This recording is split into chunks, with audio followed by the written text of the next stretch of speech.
ఆ ఇద్దరు దేవదూతలు సుధమ చేరునప్పటికీ లోతు సుధమ గవని వద్ద కూర్చుని ఉండెను. లోతు వారిని చూచి వారిని ఎదుర్కొంటకు లేచి సాష్టాంగ నమస్కారం చేసి, నా ప్రభువులారా, దయచేసి మీ దాసుని ఇంటికి వచ్చి రాత్రి వెళ్ళబుచ్చి కాళ్ళు కడుక్కునుడి. మీరు పెందలకడ లేచి మీ త్రోవను వెళ్ళవచ్చునను. అందుకు వారు, అలాగూ కాదు, నడివీధిలో రాత్రి వెళ్ళబుచ్చుతామని చెప్పిరి. ఆయనను అతడు మిక్కిలి బలవంతం చేసినప్పుడు వారు అతని తట్టు తిరిగి అతని ఇంట ప్రవేశించిరి. అతడు వారికి విందు చేసి పొంగని రొట్టెలు కాల్చగా వారు భోజనం చేసిరి.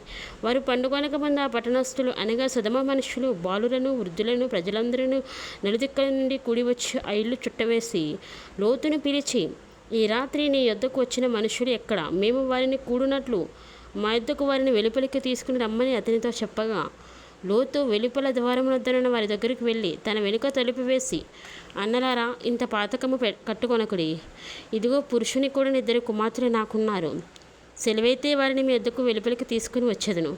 వారిని మీ మనస్సు వచ్చినట్టు చేయడి. ఈ మనుషులు నా ఇంటి నీడకు వచ్చి ఉన్నారు గనుక వారిని మీరేమీ చేయకూడదని చెప్పినప్పుడు వారు, నీవు అవతలికి పొమ్మనిరి. మరియు వారు, వీడెవడో మనలోనికి పరదేశిగా వచ్చి తీర్పరిగా నన్ను చూస్తున్నాడు కాగా వారికంటే నీకు ఎక్కువ కీడు చేసేదమని చెప్పి లోతు అను ఆ మనుషుని మీద దొమ్మిగా పడి తలుపు పగలగొట్టటకు సమీపించి, అయితే ఆ మనుషులు తమ చేతులు చాపి లోతును ఇంటి లోపలికి తమ యొద్దకు తీసుకుని తలుపు వేసి, అప్పుడు వారి పిన్నలు మొదలుకొని పెద్దల వరకు ఆ ఇంటి ద్వారం దగ్గరున్న వారికి కనుమపు కలుగ చేయగా వారు ద్వారము కనుగొనలేక విసిగిరి. అప్పుడు ఆ మనుషులు లోతుతో, ఇక్కడ నీకు మరి ఎవరున్నారు? నీ అల్లుని, నీ కుమారులను, నీ కుమార్తెలను, ఈ ఊరిలో నీ కలిగిన వారందరినీ వెలుపలికి తీసుకుని రమ్ము. మేము ఈ చోటు నాశనము చేయవచ్చితిమి.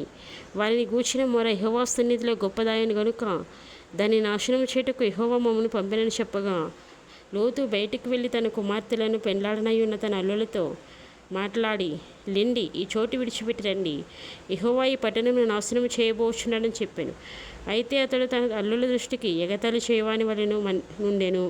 తెల్లవారినప్పుడు ఆ దూతలు లోతును త్వరపెట్టి, లెమ్ము, ఈ ఊరి దోషశిక్షలో నశించిపోకుండా నీ భార్యను ఇక్కడున్న నీ 2 కుమార్తెలను తీసుకుని రమ్మని చెప్పిరి. అతడు తడువు చేసిన అప్పుడు అతని మీద యెహోవా కనికరపడటం వలన ఆ మనుషులు అతని చేతిని, అతని భార్య చేతిని, అతని 2 కుమార్తెల చేతులను పట్టుకుని వెలుపలికి తీసుకుని వచ్చి ఆ ఊరి బయట నుంచిరి.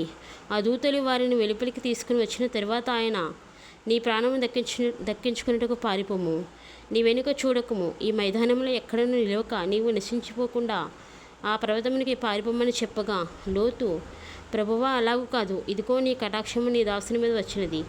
నా ప్రాణము రక్షించటం వలన నీవు నా ఎడల కనపరచని నీ కృపను గణపరిచితివి. నేను ఆ పర్వతమునికి తప్పించుకొని పోలేను. ఈ కీడు నాకు సంభవించి చచ్చిపోవదునేమో. ఇదిగో, పారిపోవటకు ఈ ఊరు సమీపంలో ఉన్నది. అది చిన్నది. నన్ను అక్కడికి తప్పించుకొని పోనేమో. అది చిన్నది